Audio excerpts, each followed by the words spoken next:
ဂုဏ်ထူးတန်းဝင် English essay writing ကောင်းကောင်းလေးတစ်ပုဒ်ရေးတတ်ချင်တယ်ဆိုရင်ဒီဗီဒီယိုလေးကိုစုံနေကြည့်လိုက်ပါကျွန်တော်တော်တော်များများကဆောင်းဝဲခန်းထဲမှာ essay writing တစ်ပုဒ်ရေးရတော့မယ်ဆိုရင်မိကုန်းကြည့်တယ်ပြီးတော့ရင်တစ်ခါတည်းတန်းပြီးရေးကြတယ်ပေါ့နော်ဘာမှပြင်ဆင်မှုမရှိဘဲနဲ့တန်းရေးတဲ့အခါမှာဘယ်လိုမျိုးပြဿနာလေးတွေကြုံလာနိုင်လဲဆိုတော့ရေးနေနဲ့ဘာဆက်ရေးရမှန်းမသိတော့တာမျိုးလေးတွေကိုရေးနေတဲ့အကြောင်းအရာတွေကတိတ်ပြီးတော့အစီအစဉ်မကျတာမျိုးလေးတွေကိုသွားခြင်းတဲ့ target word limit ကိုမရောက်တာမျိုးလေးတွေဖြစ်ကောင်းဖြစ်နိုင်တယ်ပေါ့နော်အဲ့တော့ essay writing ကောင်းတစ်ပုဒ်ရေးတတ်ဖို့ဆိုရင်ကျွန်တော်တို့ဘာလေးတွေလိုအပ်လဲဆိုတာဆရာနဲ့အတူလေ့လာကြည့်အောင်အားလုံးပဲမင်္ဂလာပါကျွန်တော်တို့ဆရာတာယာပါ Welcome to Sohai Language Academy ဒီဗီဒီယိုလေးမှာ English essay writing ကောင်းကောင်းတစ်ပုဒ်ရေးတတ်ချင်တယ်ဆိုရင်လိုအပ်တဲ့အချက်၃ချက်ကိုကျွန်တော်ရှင်းပြသွားမှာဖြစ်ပါတယ်ပထမဆုံးချက်ကတော့ types of essay English essay writing ကောင်းကောင်းတစ်ပုဒ်ရေးတတ်ချင်တယ်ဆိုရင်တော့ဒီကိုရေးမဲ့ essay အမျိုးအစားကိုသေချာခွဲခြားတတ်ဖို့လိုအပ်ပါတယ် That's the most important one Number 2 is the hamburger method hamburger method ကတော့ဒီကျွန်တော်ကိုယ်တိုင်တီထွင်ထားတာမျိုးတော့မဟုတ်ဘူးဗျာကျွန်တော်စာရီဖတ်နေနေမှာဒီဗီဒီယိုတွေကြည့်နေနေမှာခေါင်းထဲမှာရောက်လာတဲ့ idea လေးတစ်ခုကိုကျွန်တော်နာမည်ပေးလိုက်တဲ့ပုံစံမျိုးပေါ့နော်ဒီ hamburger method ဆိုတဲ့ဟာလေးကိုကျွန်တော်ရှင်းပြပေးသွားမှာဖြစ်ပါတယ် Number 3 is the secretဆိုတော့ကျွန်တော်လှည့်ဝက်ချက်ပေါ့နော်အဲ့တော့ဒီလှည့်ဝက်ချက်လေးကိုသိချင်တယ်ဆိုရင်ဗီဒီယိုလေးကိုအဆုံးနဲ့ကြည့်ပေးပါ Thank you ကဲ essay types အမျိုးအစားများစွာရှိတယ်ဒါပေမဲ့အဲ့ထဲမှာဒီ English လေ့လာတဲ့သူတိုင်းသိထားတဲ့ဒီ essay types common essay types လေးတွေကျွန်တော်နည်းနည်း sharing လုပ်ပေးပါစေအဲ့တော့ဒီကျွန်တော်ဒီဗီဒီယိုအတွက်ထုတ်ထားတဲ့ essays types က5ခုရှိတယ် The first one is narrative B1 descriptive expository argumentative and cause and effect ဆိုတဲ့ကျွန်တော်ဒီ essay types 5ခုကကျွန်တော်တို့သိထားတဲ့ဒီ essay မျိုးစားတွေဖြစ်တယ်ပေါ့နော်ကဲအဲ့တော့ကျွန်တော်တစ်ခုချင်းစီကျွန်တော်ပြောပြပေးရစီ The first one is a narrative essays လို့ခေါ်တယ်ပေါ့ narrative essays ကကျွန်တော်တို့ဘာလဲဆိုတာလေးကျွန်တော်ကြည့်အောင် Okay telling a story တဲ့သူက narrative ဆိုတဲ့အတိုင်းကျွန်တော်တို့ဒီပုံပြောရတာဖြစ်တယ် essays မှာကျွန်တော်တို့ပုံလေးတွေပြောရတဲ့ဟာမျိုးလေးတွေပုံပြောတဲ့ပုံစံမျိုးပေါ့ဟုတ်လားသူ့မှာကျွန်တော် beginning ရှိမယ်ပြီးတော့အစရှိမယ်ပြီးတော့အလယ်ရှိမယ်ပြီးအဆုံးရှိမယ်နော်စလယ်ဆုံးကျွန်တော်တို့ပြီးပြည့်စုံစွာကျွန်တော်ပုံပြင်တစ်ခုလို့ပေါ့နော်ပုံပြင်မှာလည်းကျွန်တော်တို့ဒီအစပြိုးတာရှိမယ်ပုံပြင်အစဆိုရင်တော့ကျွန်တော် character လေးတွေမိတ်ဆက်မယ်ပြီးရင်ကြီးသူ့ရဲ့ကာလတည်တံပေါ့နော်ဒီသူ့ရဲ့နေရာတွေအချိန်တွေကျွန်တော်တို့ပြောမယ်ဘာမှဖြစ်တာလဲပုံပြင်ကဘာမှဖြစ်တာတော့ပြီးဒီလူတွေကဘယ်သူတွေပါလဲပေါ့နော်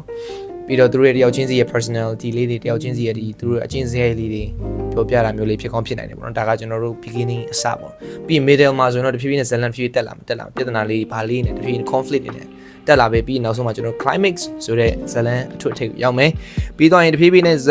short ပေါ့နော်ဇက်ကတဖြည်းဖြည်းနဲ့ဆင်းလာမယ်ပေါ့ falling action ဖြစ်မယ်ပြီး resolution ဆိုပြီးတော့ကျွန်တော်ဇက်သိမ်းမယ်ပေါ့နော်အဲ့တော့ဒါကကျွန်တော်တို့ဒီ narrative essay ဆိုရင်ဒီအချက်ဒီ character ၃ခုဖြစ်တဲ့ beginning middle ending ဆိုတာပါတယ်ပြီးနောက်တစ်ခုက narrative essays တိုင်းမှာကfigurative language ကိုသုံးအောင်မှာဖြစ်တယ် figurative language ဆိုတာကတော့ကျွန်တော်မြန်မာလိုဆိုရင်တော့အလင်္ကာလို့ခေါ်တာပေါ့နော်ဥမာအလင်္ကာတော့ဝင်ငဝုတ်တီတို့ဒီဟာလေးပေါ့ဒါတွေကကျွန်တော် figurative language တွေပေါ့ဥမာ English မှာဆိုတော့ကျွန်တော် simile တို့ရှိမယ်ပြီးရင် metaphor တို့ juxtaposition တို့ paradox တို့ anaphora တို့ဒါတွေကကျွန်တော်ဒီfigurative language တွေပေါ့နော်ဒီ figurative language ကိုကျွန်တော်တို့ကြွဝါးနဲ့သုံးတတ်ဖို့လိုအပ်တယ်ဒီ narrative writing မှာဒါတွေမပါဘူးဆိုရင်တော့ဒီဖတ်ရတဲ့ဇာတ်လမ်းကြီးကဒီနည်းနည်း land ပေါ့နည်းနည်းပေါ်ရွှေ့ဖြစ်ကောင်းဖြစ်လာနိုင်တယ်အဲ့တော့ကျွန်တော်ဒီ narrative essays example လေးကြည့်အောင်ဘယ်လိုဟာမျိုးလေးတွေက narrative essay ခေါင်းစဉ်လေးတွေလဲဆိုတော့ a beautiful morning ဆိုရင်ဒါဆိုရင်လှပတဲ့မနက်ခင်းပေါ့လှပတဲ့မနက်ခင်းဆိုတော့ကျွန်တော်တို့စလေဆုံးရှိရမှာလေဥမာမနက်ခင်းအစကျွန်တော်တို့9နာရီလေး6နာရီလောက်အဲ့ဒီအချိန်မှာကျွန်တော်တို့ဘာတွေဖြစ်လဲဒီကျွန်တော်ရွာတွေဘက်မှာဆိုရင်ကျွန်တော်တို့ဟိုတောင်လေသမားဦးကြီးတွေဒီလေကင်းနဲ့သွားပြီးတော့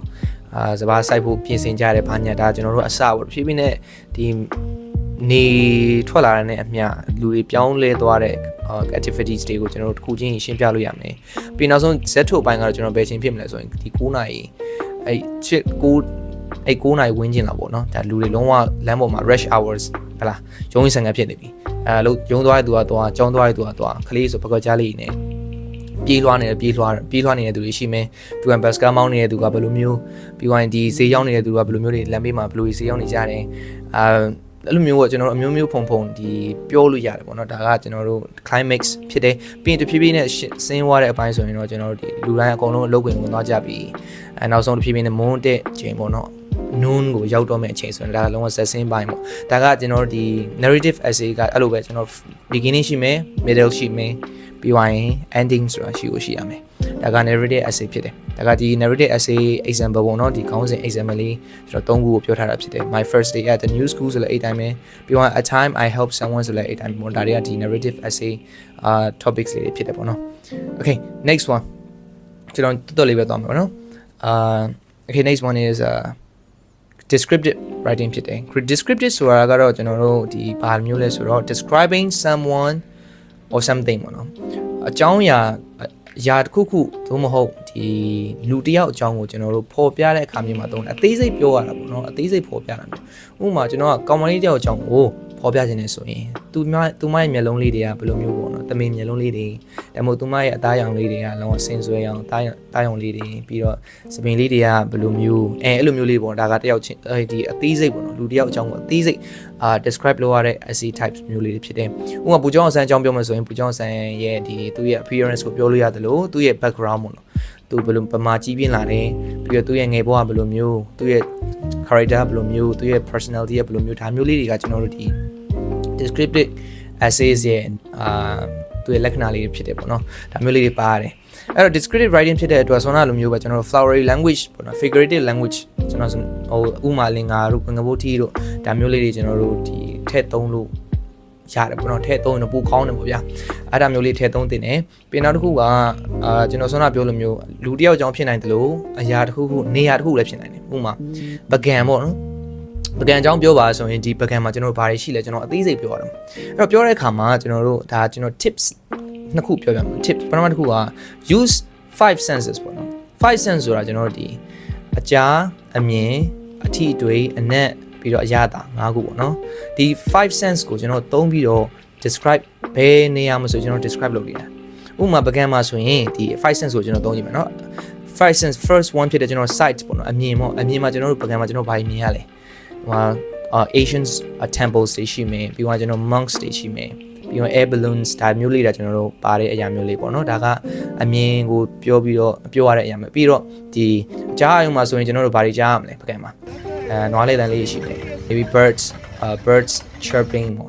birds chirping အတန်မျိုးလေးရှိမယ်ပြီးတော့ဒီ monks reciting their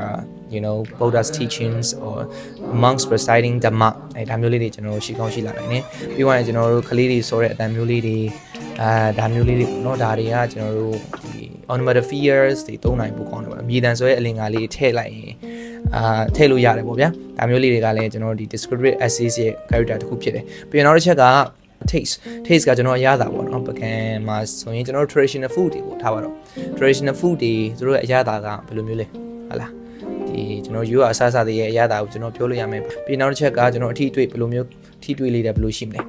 let's say ဒီပကံမှာဆိုရင်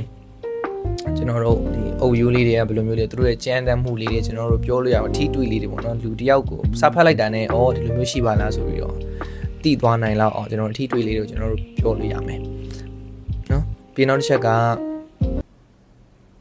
ေနိုင်ကြတာရေအနက် yes yeah sense in the sense okay အမပကံမှာဆိုကျွန်တော်ဘယ်လိုမျိုးအနက်နေရှိမလဲဘာနဲ့အသေးနဲ့ဖုံးနဲ့ dusty smell ဒါမျိုးလေးတွေကျွန်တော်တို့ပြောလို့ရမယ်ပေါ့ဒါကကျွန်တော်တို့ဒီ place တစ်ခုကိုအသေးစိတ်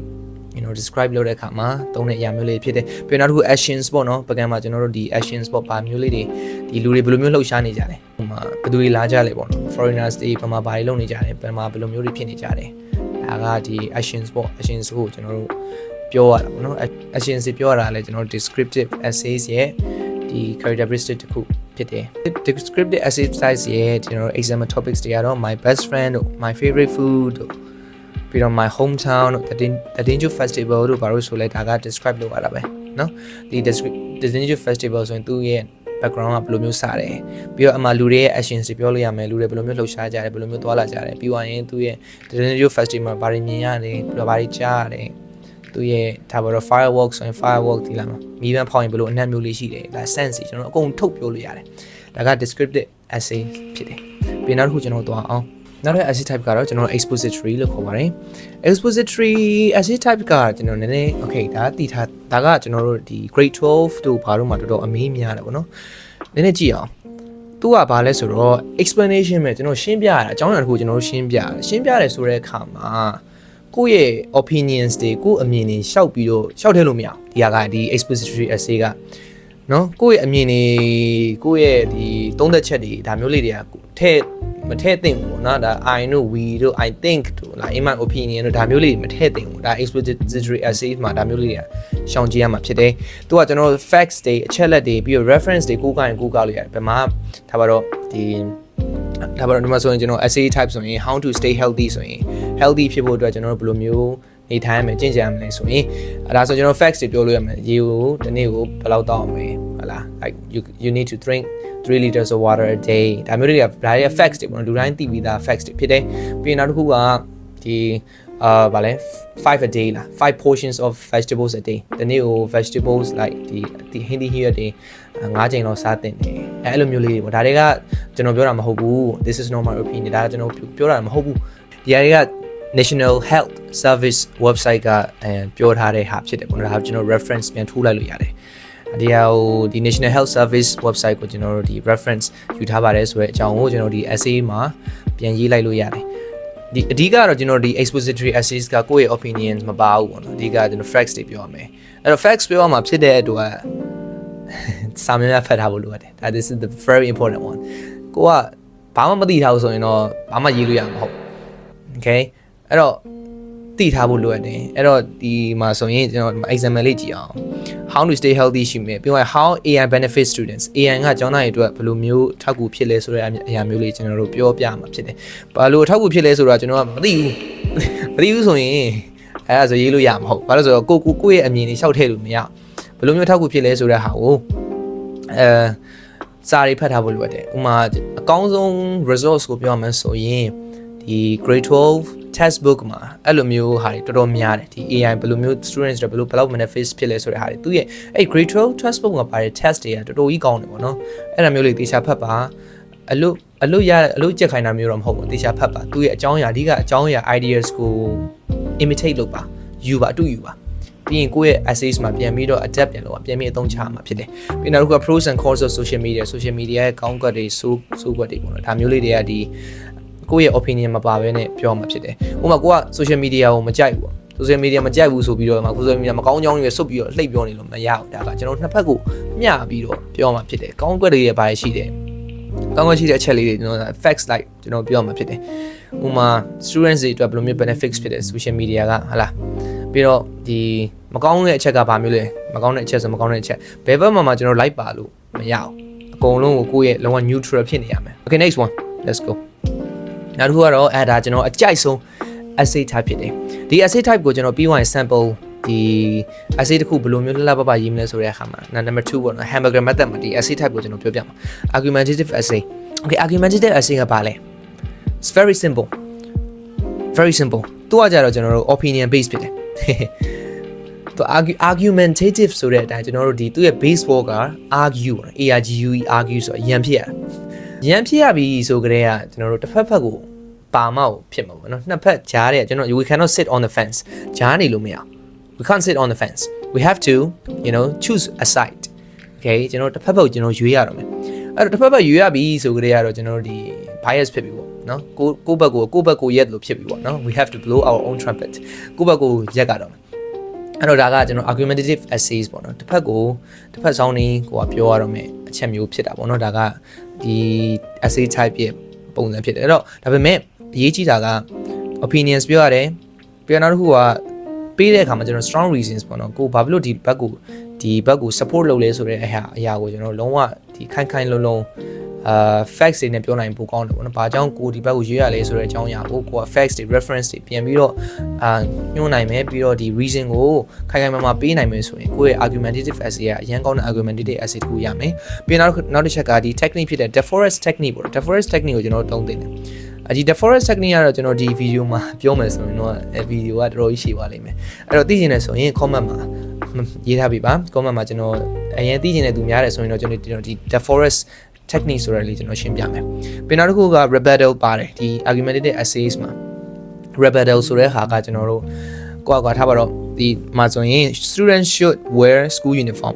ကျောင်းသားတွေ uniform ဝတ်တင်တယ်ကိုကဒီဘက်ကိုရွေးထားပါတော့ဝတ်တင်တယ်ဘာကြောင့်ဝတ်တင်လဲဆိုတော့အကုန်လုံး uniform ပေါ့နော်ကိုကစင်းရဲချမ်းသာဘာညာ class ပေါ့နော်ဒီလူရန်စားမရွေးဘဲနဲ့အကုန်လုံးတန်းတူညီပဲဆိုတဲ့ဟာကိုကျွန်တော်တို့ပြစေချင်လို့ uniform ကိုဝတ်တာဖြစ်တယ်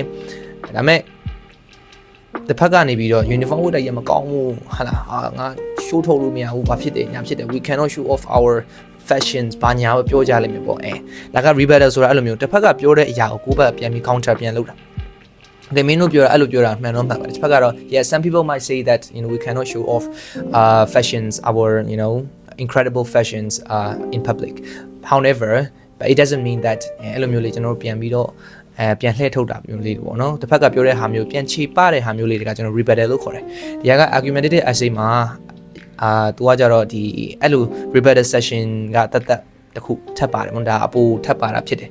Okay ဒါက argumentative essay ဖြစ်တယ် argumentative essay types ကတော့ဒီမှာ example လေးတွေကတော့ကျွန်တော်ပေးထားတာပေါ့ဒီ students should wear school uniforms ရှိမယ်ပြီးတော့ mobile phones should be allowed in school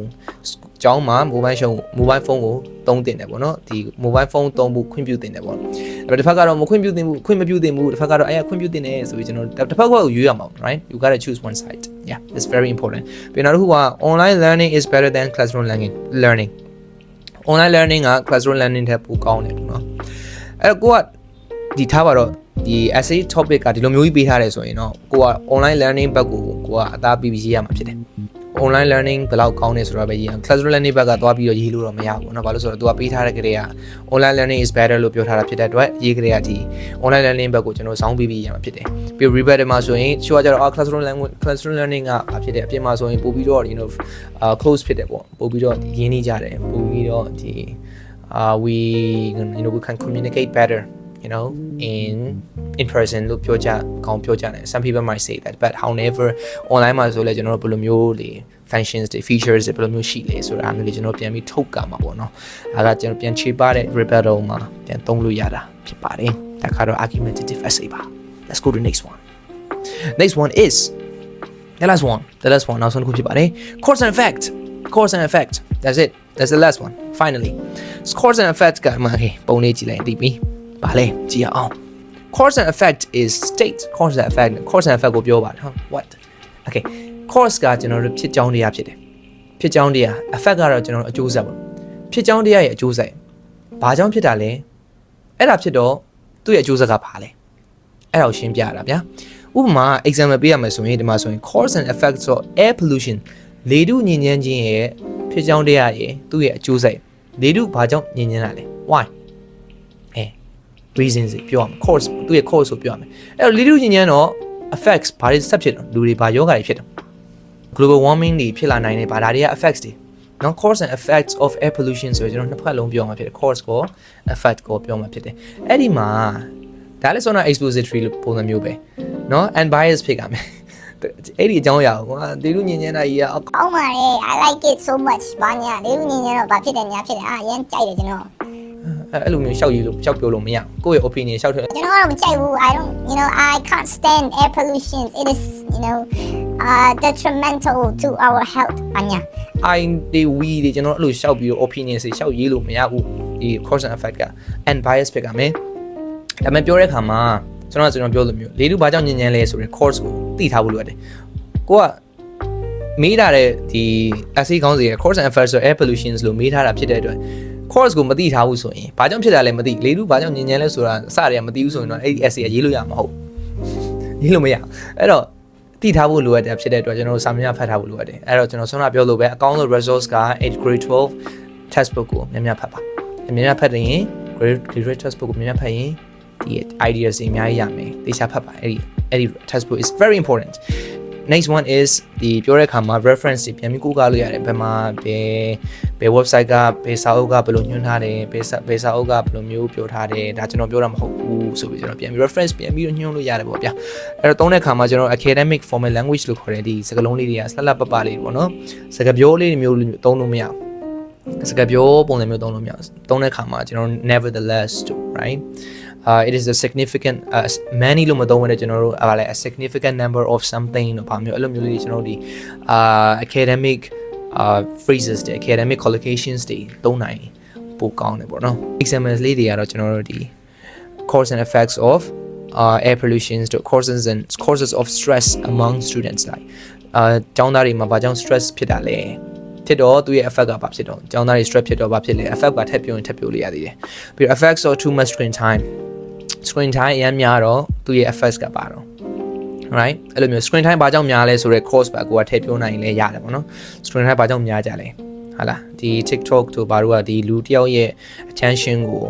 ဒီဘယ်လိုမျိုးတွေattract လုပ်နေလဲဘယ်လိုမျိုးဆွဲယူနေလဲဆိုတဲ့ဟာမျိုးလေးတွေကျွန်တော်တို့ပြောလို့ရတယ်ဒါ course မှာထည့်လို့ရတယ်ပြီးကြမှာအဲ့တော့ screen time အရင်များခြင်းရဲ့ effects ပေါ့အကျိုးဆက်ကိုပြီးနောက်ပြန်ရှင်းပြလို့ရတယ်ပေါ့ဒါက cause and effects ဆို essays ပေါ့နော်အဲ့တော့ဒီ essay types 5ခုကလူတိုင်းဒီ English လေ့လာနေတဲ့သူတိုင်းသိကိုသင်ထားတဲ့အချက်ဖြစ်တယ်အဲ့တော့ yes number 3 the secret listen carefully if you want to write perfect flowery English you have to read as simple as that you gotta read if you want to write like a flowery writing အဲ့တော့ကိုကဒီစာတွေကိုဖောင်ဖွဲ့နဲ့လှပရေးတတ်ချင်တယ်ဆိုရင်အကုန်လုံးဒီအတိုင်းပဲကျွန်တော်စာများဖတ်ဖို့လိုတယ် this is the most important thing you gotta read ဥပမာဒီကျွန်တော်တို့နိုင်ငံကျော်စာရေးဆရာကြီးတွေပေါ့နော်ကျွန်တော်မြန်မာနိုင်ငံမှာရှိတဲ့ဘယ်စာရေးဆရာမျိုးမဆိုကျွန်တော်ကြည့်လိုက်လို့ရတယ်ပေါ့နော်သူတို့ရေးတဲ့ဒီစာအုပ်တွေအရေးသားတွေကဘာကြောင့်ကောင်းတာလဲဆိုတော့ they read like a lot of books အကုန်သိထားပြီးသားပါအဲ့တော့အဲ့လိုပဲကျွန်တော်တို့ဒီ essay writing ကောင်းတဲ့ပုံရေးတတ်ချင်တယ်ဆိုရင်ကျွန်တော် essay များဖတ်ထားဖို့လိုအပ်တယ်တခြားသူတွေရဲ့ ideas တွေပြီးတော့သူတို့သုံးထားတဲ့စကားလုံးလေးတွေ vocabularies လေးတွေပြီးတော့တွဲလုံးလေးတွေပြီးတော့သူတို့သုံးတဲ့ဒီစကားပလင်ခံတဲ့ adjectives လို့ခေါ်တဲ့ဒီစကားပလင်ခံအသုံးအနှုန်းလေးတွေကိုကျွန်တော်ပြန်ပြီးတော့ကိုယ့်ရဲ့ word bank ထဲမှာ vocabulary bank ထဲမှာပြန်ပြီးစုထားဖို့လိုအပ်ပါတယ်အဲ့လိုမျိုးကျွန်တော်တို့ဒီစာအုပ်တော့ဝယ်ဖြစ်ထုတ်ထားပြီးတော့ကျွန်တော်တို့ပြန်ပြီးတော့အဲ့ words တွေပြန်မှတ်ပြီးတော့နေ့တိုင်းဖတ်ရင်းနဲ့မှာဒီစကားလုံးတွေကိုယ်ပိုင်စကားလုံးဖြစ်လာတဲ့အခါကိုရေးတဲ့ဒီ writing say letters တွေပဲဖြစ်ပြန်မဆိုကိုပြောတဲ့စကားတွေကပါအစဒီဖြည်းဖြည်းနဲ့ flowery ပေါ့နော်ဒီပန်းလေးလိုမျိုးဖြည်းဖြည်းနဲ့လှလာလိမ့်မယ်Okay, so you have to read if you want to write beautifully, if you want to write elegantly. This is the most effective way to learn writing. And on the video don't forget to like and repost. Thank you so much, everybody. Have a rest.